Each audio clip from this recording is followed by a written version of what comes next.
Мен Алматы облысы Іле ауданы нөмір 24 лицейдің 4-ші А сынып оқушысы Бейімбет Нұрбек. Ыбырай Алтынсарин. Өзен. Таулардан өзен ағар сарқыраған, айнадай сәуле беріп жарқыраған. Жел соқса, ыстық соқса, бір қалыпта аралап тау мен тасты арқыраған.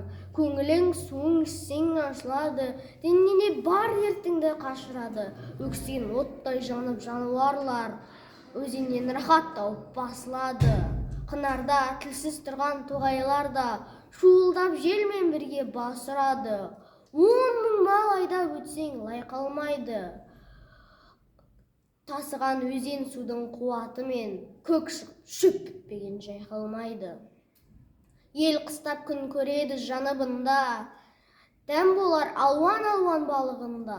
Тас-таста, алтын таста сынамаққа, сонда да аққан өзен қалыбында. Құдіретін құдайымның көресің бе, не нәжіс тоқтар өзен денесінде. Арыстан демалуға суға кетсе, балықтар шымшып ойнар денесінде.